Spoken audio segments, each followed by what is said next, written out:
들 사이에 일정한 질량비가 나온다. 질량비 중요합니다. 부피비가 아니라 질량비야. 몇 그램 몇 그램 이렇게. 화합물이 뭡니까? 화학 변화를 통해서 만들어진 물질이지 물이라든가 이산화탄소라든가 뭐 암모니아라든가 이런 것들이 우리가 화합물이죠. 자, 근데 그 화합물을 구성하는 원소들, 예를 들어서 물이라 그러면 수소하고 산소가 원소가 되겠죠. 수소, 산소 만나서 물을 만드는 거니까 이런 원소들 사이에 질량비가 성립한다. 일정한 질량비가 성립하는 게 일정 성분비의 법칙인데, 이유가 뭐냐면은 그 화합물 구성하는 원자들의 개수비가 일정하기 때문이야. 원자들의 개수비가. 예를 들어서 물 생각해봐. 물은 수소 원자 2개, 산소 원자 하나가 되겠죠. 이해됩니까? 그럼 산소 원자 하나에 수소 원자 2개 붙어 있는데, 어떤 물 분자는 이렇게 산소 원자 하나에 수소가 2개 붙어 있고, 다른 물 분자는 산소 원자 하나에 수소가 하나 붙어 있고, 또 다른 분자는 산소 원자 하나에 수소 원자가 3개 붙어 있고, 이렇게 되지 않고, 지구상에 있는 모든 물 분자는 산소 원자 하나에 요 수소 원자가 2개가 이렇게 붙어 있습니다. 모든 물 분자가. 그러니까 얘네들 사이에 이 원자들의 개수비가 일정하죠. 원자들 개수비는 산소 대 수소가 1대2가 되겠죠. 산소 하나당 수소 2개씩 붙어 있으니까.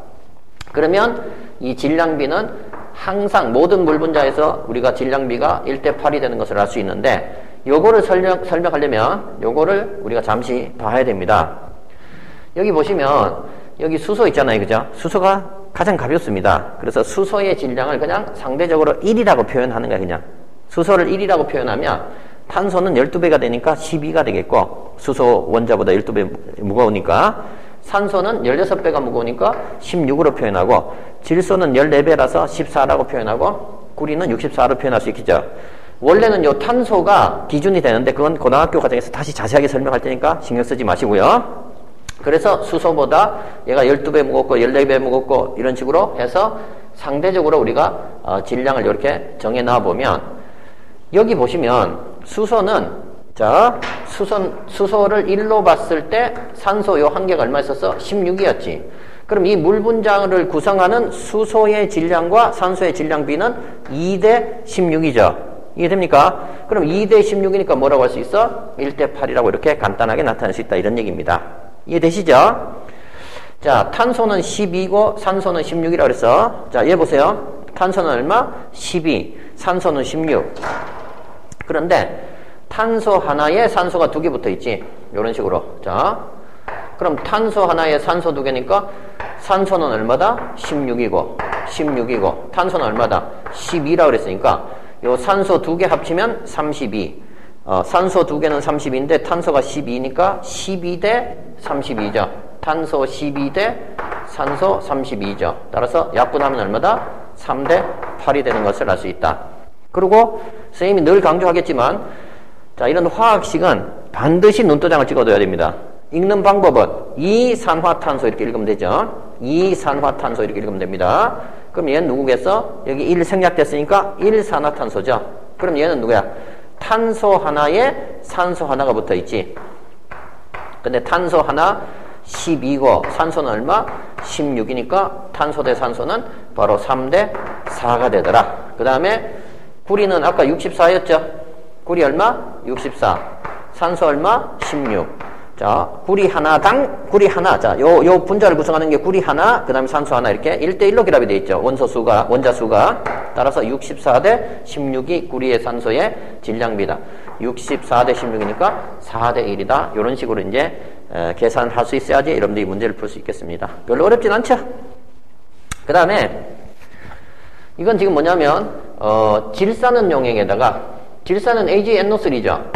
질산은 용액 A%가 있는데 이거 100ml가 여기 들어있대, 통에. 자, 질산은 용액이 들어있습니다. 이 통에 100ml가 들어있습니다. 질산은이. 여기다가 누굴 넣는 거야? 염화나트륨을 집어넣습니다. 자, 염화나트륨을 집어넣습니다. 조금씩 20ml, 40ml, 50ml, 100ml 이렇게 집어넣으면서 앙금의 높이를 관찰하니까, 자, 염화나트륨을 20ml 넣었을 때는 앙금이 1ml였는데, 자, 50ml 넣으니까 앙금이 2.5ml 더 많아졌죠. 100ml 넣었더니 앙금이 5ml까지 높아졌는데, 그 다음은 점점 염화나트륨의 양을 늘려가더라도 앙금이 더 이상 생기지가 않더라. 앙금 높이가 유지가 되더라. 이런 얘기죠. 자, 이런 것도 어때요? 일정 성분비의 법칙을 설명하는 것이 되겠죠. 자, 그래서 여기 보시면 A 둘 다 똑같은 퍼센트죠.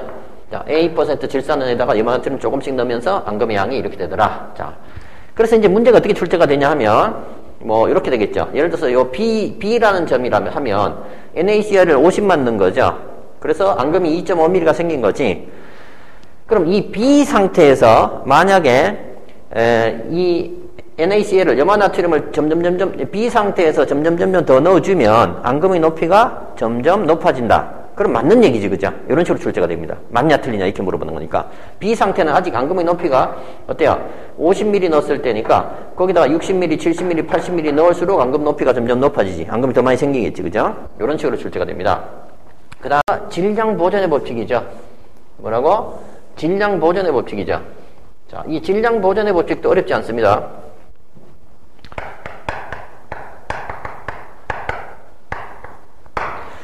아까 화합물을 구성할 때, 자, 이 원소들끼리 일정한 질량비가 성립한다 그랬죠. 아까 그것도 질량에 관련된 법칙이고, 이 2번도 질량에 관련된 법칙이죠. 화학 반응할 때, 반응 전하고 반응 후하고 질량, 전체 질량, 총 질량이 변하지 않는다는 것이 질량 보존의 법칙이야. 그럼 뭐라고 얘기해야 되냐면, 선생님, 당연하지 않습니까? 라고 얘기해야 돼. 자, 조건이 뭐냐면, 닫힌 공간에서 우리가 실험을 해보는 거야. 모든 실험을. 이해되겠죠? 그러면 닫힌 공간에서 열린 게 아니라 창문이 열린 게 아니라 이 방 전체가 밀폐됐다고 생각해봐. 이해되시죠? 거기서 어떤 실험을 했을 때 반응 전의 총 질량과 반응 후의 총 질량이 변함이 없습니다. 이게 질량 보존의 법칙이야. 그럼 왜 질량이 보존되는지를 알아야 되겠죠? 반응 전하고 반응 후하고 원자의 종류나 개수가 변하지 않기 때문에 질량 보존의 법칙이 성립하는 거야. 이해됩니까? 예를 들어 볼게요. 그냥 요거 수소하고 산소하고 자 물을 합성시킬 때 자 이걸 합성시키면 여기 수소 원자들이 있겠죠. 여기가 반응 전이죠. 반응 후에 물이 생겼죠. 자 이것들을 우리가 반응물이라고 부릅니다. 이걸 생성물이라 그래. 생성되니까 새로 생겼으니까. 그럼 반응물에서 수소 질량, 산소 질량 합친 거랑 자 생성되는 물의 질량이랑 같더라. 그 이유가 뭐냐? 이게 다 화학 반응식을 선생님 좀 적어보면요. 수소 기체 H2, 산소 기체 O2죠. 자 둘을 더해서 뭘 만들었어? 물을 만들었죠. 그러면 요 개수를 맞춰줘야 되는 거니까 여기 O2면 여기다 2배 해줘야 되죠. 요 수소 분자가 2개. 선생님 이렇게 하면 안 됩니까? 안 돼요. 이건 물이 아니라 과산수소죠. 이 분자의 구조를 변형시키면 안 됩니다. 그래서 산소 2개 이렇게 맞춰주고 그럼 수소가 4개가 되죠. 자 수소 2개짜리가 2개니까 그럼 여기다가 2 해주면 이렇게 이제 이 화학식이 완성이 되겠죠. 그렇게 보면 얘는 무슨 뜻이냐면 수소 H2가 수소 분자죠. 요 수소 분자 이렇게 2개 하나 2개 산소 분자 1개 이렇게 되겠죠. 그 다음에 화살표 H2가 2덩어리 있습니다. 자, O 하나에 H 2개 붙어 있고 O 하나에 H 2개 붙어 있는 게 2덩어리 있습니다. 이런 얘기죠. 여기서 살펴보시면 여기 수소 원자는 총 몇 개야? 수소 원자가 4개가 있죠. 요 산소 원자 몇 개 있어? 2개가 있죠. 자, 반응 후에 산소 원자가 총 몇 개야? 하나, 2개죠. 산소 원자 2개, 수소 원자 몇 개? 수소 원자 4개죠. 이런 식으로 돌턴의 원자설에서 뭘 했어? 자, 이 원자가 깨지거나 뭐 사라지거나 새로 생기지 않는다 그랬지, 그죠? 그러니까 그 얘기야, 지금 이 얘기가. 여기서 원자가 수소 원자 4개 있었으면 화학 반응을 하더라도 원자들의 배열만 달라지는 거야. 얘네들은 수소 원자끼리 붙어 있고 얘는 산소 원자끼리 붙어 있다가 여기서 그 배열을 깨고 다시 재배열한다 이런 뜻이 되는 겁니다. 다시 배열된다 이런 뜻이지. 그 배열되는 과정에서 원자의 총 개수, 종류 이런 것들은 변하지 않습니다. 따라서 이것들의 총 질량하고 이것들의 총 질량은 당연히 같겠죠. 그래서 질량 보존의 법칙은 당연하다 이런 거야. 그래서 시험 문제도 사실상 어렵지가 않습니다. 자, 그래서 이 뭐 화학 반응 종류가 앙금 생성 반응이나 연소 반응이나 산화 반응이나 그 다음에 뭐 기체 생성 반응이나 여러 가지가 있겠죠. 그런 모든 반응에서 질량 보존 법칙이 성립한다. 알겠죠? 앙금이 생성되더라도 그 다음 기체가 생성되더라도, 그 다음에 불에 타더라도, 즉 연소 반응이 일어나더라도, 그 다음에 녹이 쓰는 거 산화라 그러지. 산화 반응이 일어나더라도 전체 질량은 변하지가 않습니다. 이해됩니까? 이런 거를 우리가 질량 보정의 법칙이라고 그러고, 이 중에서 시험에 제일 잘 나오는 건 뭡니까? 바로 뭐 연소할 때도 주로 기체가 나오지만, 아무튼 기체 생성 반응이 시험에 잘 나오는 이유는 여러분들이 속을 수 있기 때문이죠. 자, 예를 들어 내가 이 플라스크에다가 풍선을 하나 씌우죠. 이 플라스크가 하나 있는데 여기다 풍선을 하나 씌워놔. 이렇게 풍선. 자, 바람이 없는 풍선을 씌워놨는데 여기다가 무슨 실험을 할 거냐면 여기 염산이 들어있습니다. 자, 염산 HCl이죠. 염산이 들어있는데 염화수소 수용액이야. 그러니까 염화수소를 물에다 녹여놓은 게 염산이죠. 자, 여기다가 아연을 넣습니다. 아연. 자, 요런 기호들은 외우지 않더라도 자꾸 읽어서 눈도장을 찍어 놓으라 했습니다. 자, 이렇게 집어넣으면 뭐가 나오냐면 수소기체가 발생합니다. 자, 이 산성물질, 염산, 황산, 질산 이런 걸 산성물질이라 합니다. 산성물질에다가 아연, 마그네슘, 나트륨 이런 반응성이 큰 물질을 집어넣으면 녹으면서 요 염산에 수소가 있으니까 수소기체가 발생합니다. 자, 그래서 여기서 뭐가 발생해? 수소가 발생해. 자, 그 다음에 염화, 아연, 수용액이 되겠지. 얘는 앙금이 아니니까. 그럼 수소기체가 발생하니까 여기 기체의 양이 늘어날 거 아니야, 그죠? 그럼 이 풍선이 어떻게 되겠어? 부풀어 오를 거란 말이야. 그죠? 그래서 시험 문제 어떻게 나오냐면 이런 식으로 나오겠죠. 이 풍선이 이렇게 부풀어 오른 다음에, 자, 1번. 풍선이 부풀어 올랐으므로 뭐가 된다? 전체 질량은 증가했다. 이렇게 나오면 맞는 얘기예요, 틀린 얘기야? 틀린 얘기라 그랬지? 알겠냐? 풍선이, 이 기체의 양이 늘어났다 하더라도 기체가 왜 늘어났어?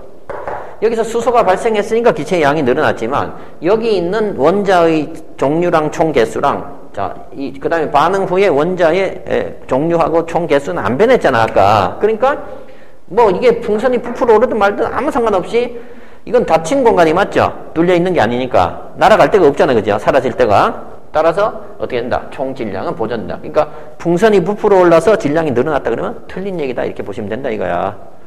아, 이해됩니까?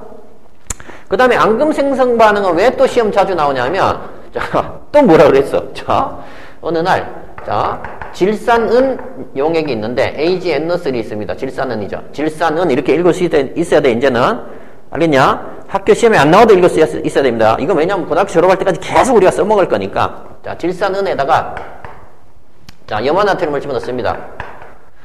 둘 다 앙금이 아니죠? 이거 소금물이니까 앙금 아니잖아. 눈에 안 보이잖아, 그죠? 앙금이. 자, 그럼 이렇게 집어넣어가지고 그럼 이 실험이 어떻게 되겠어? 플라스크에서 자, AgNO3가 들어있을 때 당연히 앙금이 안 보이죠? 여기 AgNO3가 이만큼 있었어. 거기다가 NaCl을 염화나트륨 수용액을 여기다 들이부었습니다. 이렇게 들이부었어. 그랬더니 갑자기 여기 뭐가 생겼어? 갑자기 이 플라스크 밑에 자 이렇게 앙금이 생겼죠. 이게 됩니까? 그러고 난 다음에 여기서도 뭐라고 물어봐. 1번 앙금이 생겼으므로 전체 질량은 증가했다. 이해되냐? 예를 들어서 여기 AgNO3가 100g 있었는데 거기다가 NaCl을 100g을 집어넣었어. 그러면 이 앙금이 생겼어. 누구야? 염화은이라는 앙금이 생기죠. 더하기 누구야? NaNO3. 얘는 앙금 아니죠. 그냥 수용액 속에 들어있는 거지. 물 속에 들어있는 거죠. 녹아있는 거죠.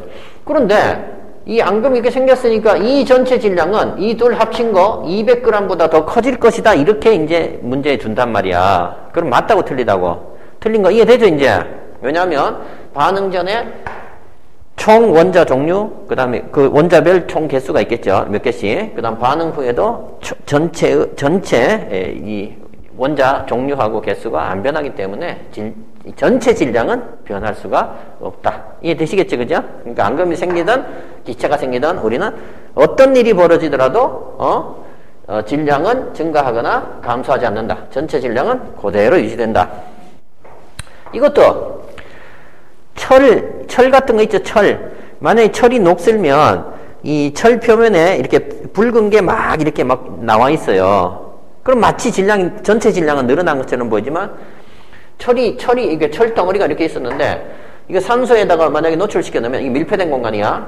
자, 밀폐된 공간에서 얘를 저울에 올렸더니 이 철의 무게랑 그 다음에 이 공기 무게랑 다 합쳐서 만약에 100g이었다고 치자고. 근데 뭐 철이 예를 들어서 그 중에서 88g이고, 그 다음에 나머지 뭐 여기 공기의 무게가 12g이었었다고 상상해 보자고. 그래서 합쳐서 100g이었었어. 밀폐된 공간에서. 그런데 시간이 흐르니까, 알겠냐? 여기 공기 중에 있던 수증기, 수분하고 뭐 산소하고 이렇게 작용해서 이 철이 녹슬었단 말이야, 예를 들어서. 그래가지고 얘가 뭐 89g이 됐어, 예를 들어서. 그 다음 이 공기의 무게는 잘 모르겠어. 그 다음 얘를 다시 저울에 올리면 철이 녹슬어서 질량 증가했으니까 이게 100g보다 더 커질 것이다. 이 밀폐된 공간 전체가. 이렇게 얘기를 하면 틀린 거 이해되죠? 철이 녹슬 때 공기 중에 어떤 성분을 흡수해서 만약에 질량이 늘어났다면 이 공기 질량은 어떻게 되겠어? 여기 12g이었으면 여기는 12g보다 어떻게 되겠어? 줄어들어. 얼마로? 11g으로. 그래서 전체 질량은 변한다, 안 변한다? 안 변한다. 이것을 우리가 질량 보존의 법칙이라고 얘기합니다. 자, 질량 보존의 법칙 시험 문제 나왔을 때 안 틀릴 수 있겠죠? 자, 그 다음에 3번이 기체 반응의 법칙이죠. 자, 이것도 별로 어렵진 않은데 헷갈리면 안 된다는 얘기야, 얘들아. 자, 이 기체 반응의 법칙은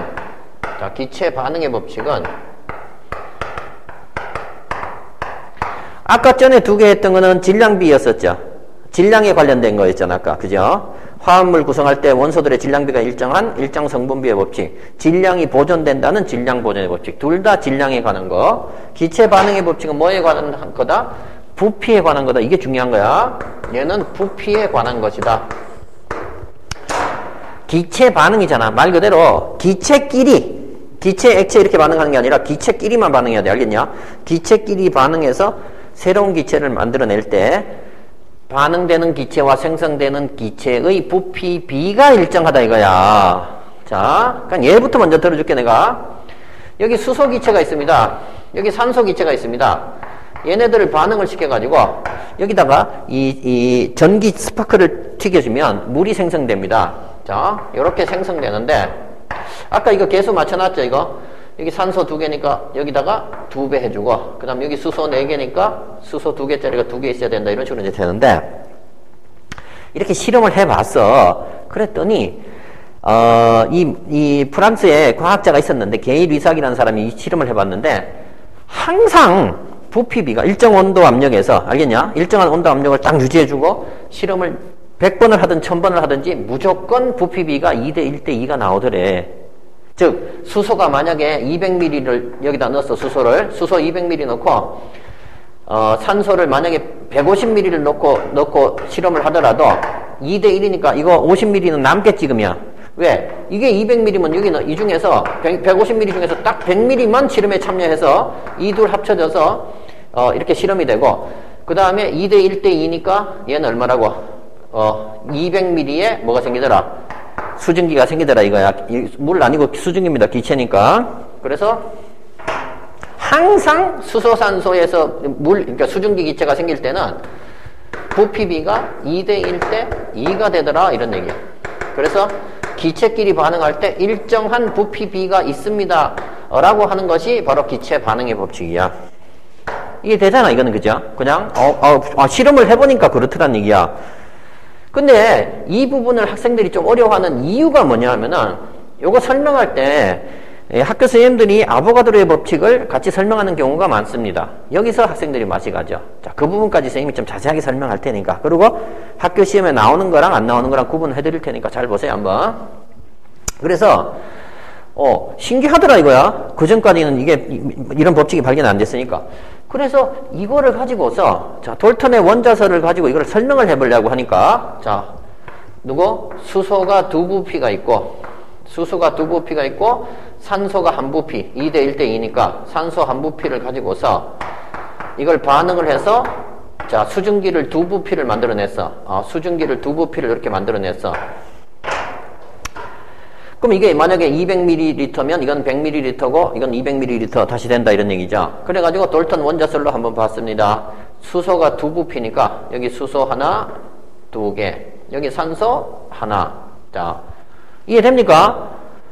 이거 가지고서 두 부피의 수증기를 만들어냈잖아. 그죠? 그러면 이 수소는 하나, 두 개니까 여기다가 한 개, 두 개 넣고, 근데 산소가 한 개밖에 없네? 그럼 어떻게 해야 돼? 양쪽으로 나눠 가지려면 산소를 쪼개서 설명할 수밖에 없죠? 이렇게 쪼개서 설명할 수밖에 없는데, 이거는 돌턴의 원자설에 위배되죠.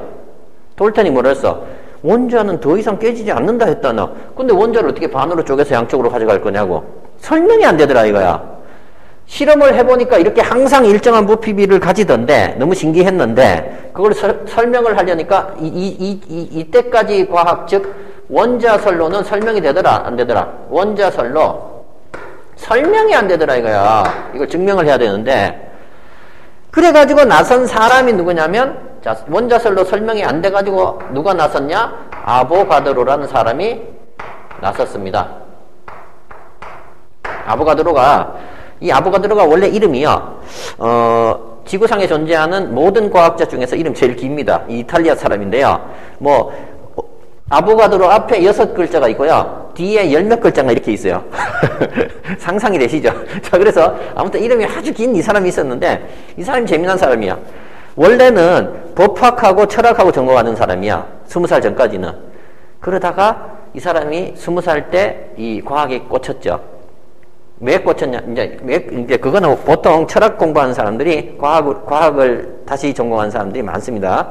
철학하고 사실 과학하고 아주 동떨어진 학문은 아니야. 자, 그래서 이 사람이 20살 때부터 이제 과학을 연구해가지고, 자, 요거를 이제 설명시키기 위해서 뭐를 제기했냐면, 분자설이라는 걸 제기했어.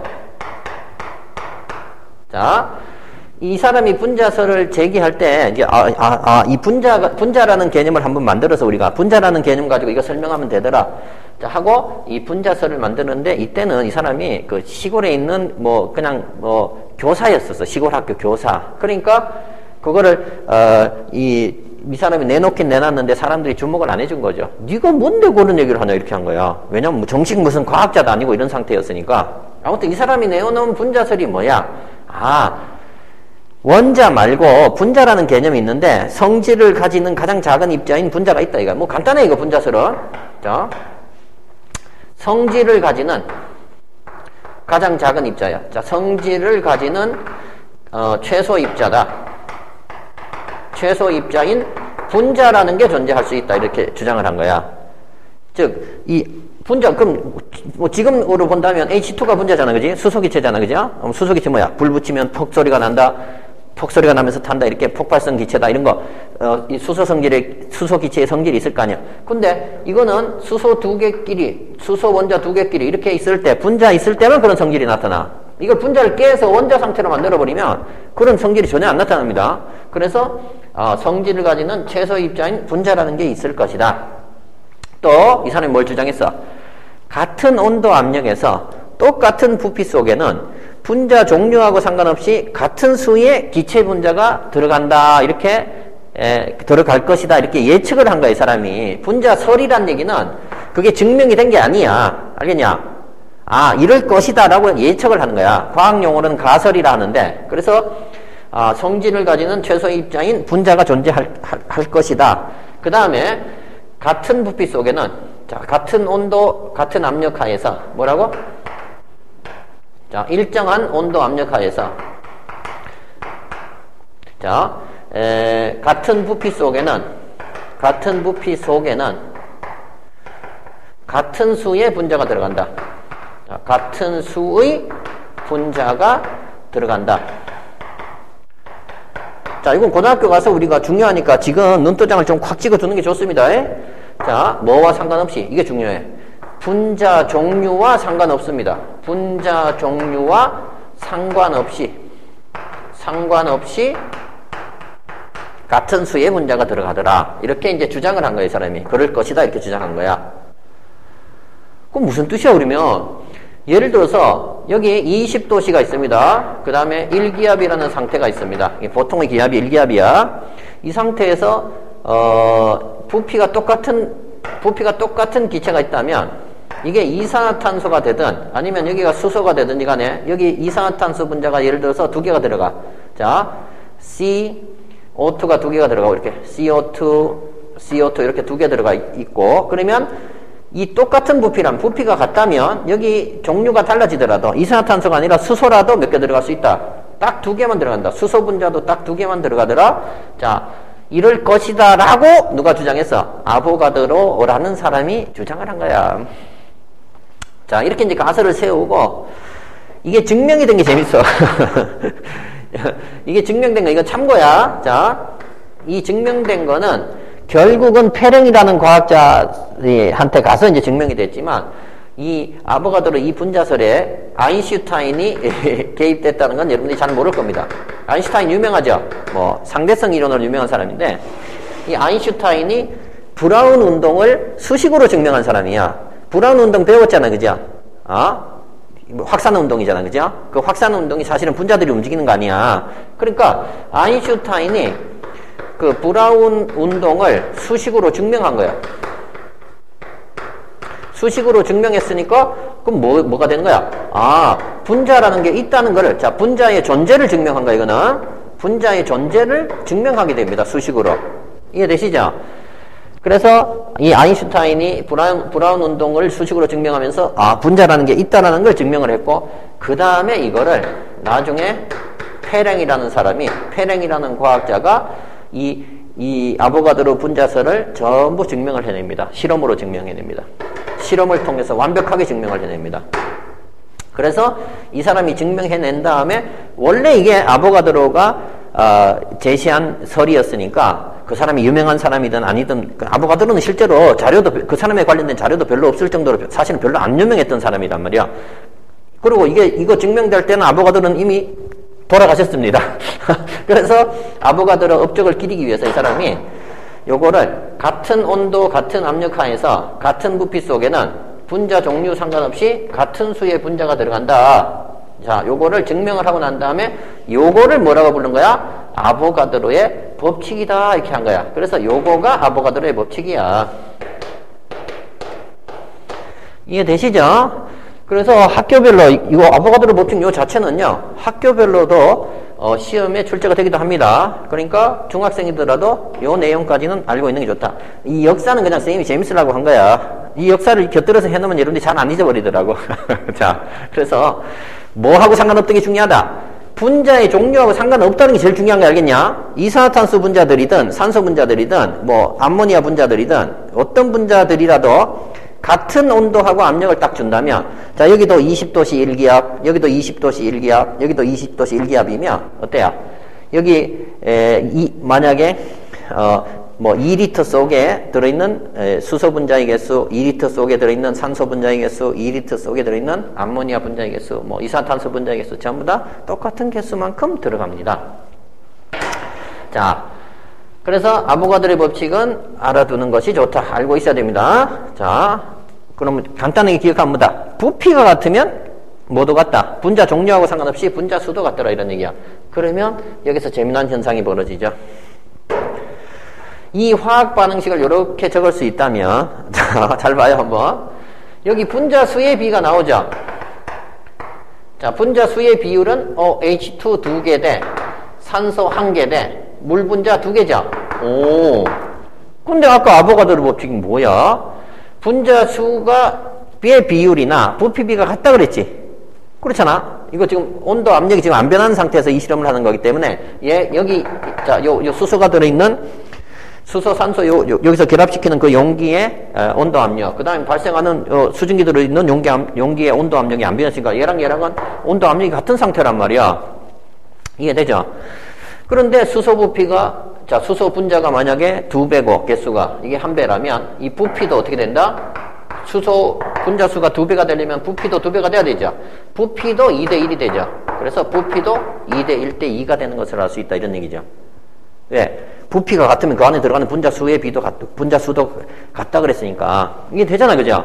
그러니까 이 화학 반응식만, 이 기체의 경우에 화학 반응식만 이렇게 정확하게 적어 놓으면 이 분자 앞에 있는 이 개수 있죠? 2, 1, 2. 이것이 분자 수의 비율이기 때문에 당연히 그것이 뭐의 비율도 된다? 부피 비율도 된다는 것을 우리가 알 수 있다는 얘기입니다. 아주 중요한 얘기입니다. 자, 다시 한번 말씀드려. 같은 부피 속에는 분자 종류와 상관없이 같은 수의 분자가 들어간다 했다고. 그러니까 분자 수가 얘보다 얘가 2배가 되려면 부피도 몇 배가 돼야 돼? 당연히 2배가 돼야지 분자 수도 2배가 있을 거 아니야. 이런 얘기야. 그래서 분자 수의 비율이나 부피 비율은 당연히 같다가 됩니다. 자, 그럼 이제 여기에서 뭐의 중요성이 나타나냐? 화학 반응식의 중요성이 나타나는 것을 알 수 있겠죠, 한번. 알겠냐? 이 화학 반응식에서 이 개수를 제대로 적을 수 있어야지 분자수의 비율을 알 수 있죠. 이게 분자수의 비율이니까. 그래야지 부피 비율도 우리가 바로 알 수 있다, 이런 얘기입니다. 그래서 이 화학 반응식을 꾸미는 거 너무너무너무 중요하다. 자, 이거 한번 해볼까, 그러면? 예를 들어서 질소라는 기체하고 수소라는 기체를 반응을 시켜서 암모니아를 한번 만들어냅니다. 자, 질소는 N2입니다. 알겠냐? 이원자 분자야. 원자 2개가 만들어진, 원자 2개가 결합해서 분자 하나를 만들어. N2야. 수소는 H2입니다. 암모니아는 NH3야. 참고로, 암모늄 이온 어떻게 적었어, 너네? 암모늄 이온. 암모늄 이온은 뭐 했었어? NH4 플러스였었지. 암모니아로부터 만들어진 이온이라서 암모늄 이온이라고 적어주는 거야. 이런 건 눈도장을 팍팍 찍어둬야 됩니다. 알겠냐? 일부러 외우진 않아도. 자, 개수를 한번 맞춰볼 거야. 맞추자. 자, 먼저 질소 입장으로 보면 여기 질소가 2개가 있는데 원자가, 여기는 질소 원자 하나밖에 없죠. 질소 원자 하나에 수소 원자 3개 들러붙어 있는 거니까. 그럼 여기다 요 뒤에다가 이렇게 붙이면 안 되는 이유 얘기해줬지 아까. 분자라고 하는 것은 이 암모니아의 성질을 나타내는 것은 이 질소 원자 하나에다가 수소 원자 3개 이렇게 들어붙어 있을 때만, NH3가 됐을 때만 암모니아야. N2H3가 아니란 말이야. 알겠냐? 그러니까 질소 원자를 2개를 맞춰주려면 여기다가 N2라고 적는 것이 아니고 여기다 N2라고 적으면 질소 2개에 수소가 3개 붙었으니까 이건 전혀 다른 분자가 되죠. 그래서 요 질소를 2개를 만들어주려면 여기다 2를 곱해야 됩니다. 그러면 수소 원자가 총 몇 개야? 6개지. 그죠? 그럼 여기도 수소 원자가 6개가 돼야 되니까 앞에 뭐 곱합니까? 그렇지. 3을 곱하면 되겠죠. 이렇게 하면 질소 원자 2개, 수소 원자 6개, 6개니까 딱 맞죠? 이제 눈치챘지? 이때 부피비가 몇 대 몇 대 몇이요 하면 1초 만에 알 수 있지, 이제는. 몇 대 몇 대 몇이야? 1대 3대 2죠. 왜? 원래는 분자 수가 1개 대 3개 대 2개인데, 분자 수가 3배가 되려면 부피도 3배 돼야 된다 그랬잖아. 부피가 3배가 돼야지 그 안에 분자 수가 3배가 들어갈 수 있으니까 이것이 뭐다? 부피비가 되는 것을 알 수 있다. 따라서 부피비도 1대 3대 2다. 요렇게 되는 겁니다. 이해되시죠? 그러면 뭐 때문에 기체 반응의 법칙에 아보가드로의 법칙도 중요한지 이해되시죠? 그죠? 자, 그 다음에 화학 반응식이 왜 중요한지도 이해되죠? 화학 반응식, 그래서 자꾸 여러분 연습해보고, 그 다음에 요런 분자식들, 분자식, 산소면 O2. 알겠냐? 요런 분자식들도 여러분들이 잘 알고 계시는 게 좋고, 그 다음 뭐 메테인을 연소시킨다 이렇게 했을 때도 있잖아요. 애지간하면 한글로 메테인 이렇게 적지 말고 힘드니까, 그러면 뭐 메테인 CH4죠, 그죠? 그래서 메테인 CH4 이렇게 이제 자꾸 그 과학책에 만약에 이런 화학식이 나와 있으면 자꾸 한 번이라도 두 번이라도 자꾸 적으면 안 외우더라도 나중에 저절로 이렇게 알게 됩니다. 아시겠죠? 그래서 화학 반응식은 연습을 해놔야 된다. 자, 그래서 이 기체 반응의 법칙 뭐 만약에 문제 나오면 별로 안 어렵습니다. 별로 안 어려워요. 그냥 예를 들어서 수소가 아까 수소 대 산소 대 부피비가 수소 산소 수증기가 만약에 2대 1대 2잖아요. 그죠? 그럼 수소가 만약에 200ml가 있다고 생각합니다. 자, 이해되시죠? 여기다가 만약에 산소를 200ml를 만약에 넣고 전기불꽃을 스파크 튀겨가지고 한번 수증기를 한번 만들어보자. 예를 들어서 자, 그럼 수증기가 얼마나 생기냐 이렇게 물어보는 겁니다. 이게 되시죠? 근데 아까 부피비가 이 식 세어보니까 몇 대 몇 대 몇이야? 2대 1대 2야. 그러면 산소에다 기준을 맞추면 산소가 200ml니까 이걸 완전히 반응시키려면 수소가 400ml나 필요한데 이거 2배 필요한 거니까 400ml가 없잖아요. 그러니까 수소 기준으로 봐야 되겠죠. 그러면 수소가 200이니까 산소는 얼마만 필요하다? 이 중에서 100ml만 필요하죠. 자, 그래서 이 수소 200ml와 요 산소 200ml 중에서 그 100ml가 반응을 일으켜서 수증기는 얼마를 만들어낸다? 200ml를 만들어낸다. 자, 그렇다면 남아있는 기체, 이제 이 반응이 끝나고 나서 조심해야 돼. 반응이 끝나고 나서 남아있는 기체는 수증기만 있냐? 아니죠. 정답 뭐라 그래야 돼? 수증기 200ml에다가 아까 산소 중에서 반응에 참여하지 않는 불쌍한 애들 있죠. 그 100ml도 남아있겠지. 그래서 반응 이후에 남아있는 기체는 산소 100ml, 그 다음에 수증기 200ml 요렇게 남아있다고 얘기를 해주셔야 됩니다. 이해되시냐? 자, 그래서 요렇게 이제 기체 반응의 법칙을 여러분들이 알 수 있습니다. 자, 오늘 한 거 정리하고 이제 시간 마치겠습니다. 선생님이 하도 몇십 년 만에 지금 이 과학을 이 강의를 하기 때문에 조금 버벅거리죠. 좀 이해 좀 부탁드립니다. 자, 다음 시간부터 더 좋아질 거니까. 그래도 아마 도움 많이 될 겁니다. 여러분한테. 그죠? 자, 1번 뭐 했었어? 일정 성분비의 법칙이죠. 2번 뭐였었어? 질량 보존의 법칙이죠. 3번 뭐였었어? 자, 기체 반응의 법칙이었었죠. 일정 성분비 뭐였었다? 물 같은 화합물을 이룰 때 수소와 산소의 질량비가 일정하더라. 항상 1대8로만 결합하더라. 자, 얘는 성분 원소의 질량비가 일정하더라. 질량 보존의 법칙. 어떠한 화학 변화가 일어나더라도 화학 변화가 종류와 상관없이 연소가 되든 앙금 생성이 되든지 간에 기체가 기체가 생성되는 반응이든 그 다음에 산화가 되는, 그러니까 산화라는 얘기는 철이 녹쓰는 거야. 철이 녹쓰는 반응이든 항상 질량은 보존되더라. 말 그대로야. 질량은 보존된다. 화학 변화 전후에 질량이 보존된다. 기체 반응의 법칙만 질량이 아니다. 주의해라. 기체 반응의 법칙은 무슨 비가 일정하다? 기체끼리 반응할 때 부피비가 일정하더라. 근데 그 부피비는 뭐의 숫자의 비율이더라? 분자 수의 비율이더라. 그럼 왜 부피비랑 분자수의 비율이랑 같습니까? 하면 그거를 설명하는 게 무슨 법칙이다? 아보가드로 법칙이다. 왜? 아보가드로 법칙이 뭐야? 같은 부피 속에는 분자 종류하고 상관없이 같은 부피 속에는 같은 수의 분자가 들어간다 했으니까. 그러니까 분자수가 2배가 되려면 부피도 반드시 2배가 돼야 된다 이런 얘기지. 그러니까 분자수의 비율하고 부피비하고 같다 이렇게 된 겁니다. 이해되시겠죠? 자, 오늘 재미없는 강의 듣느라고 고생 많으셨습니다. 오늘 여기까지 하겠습니다. 감사합니다.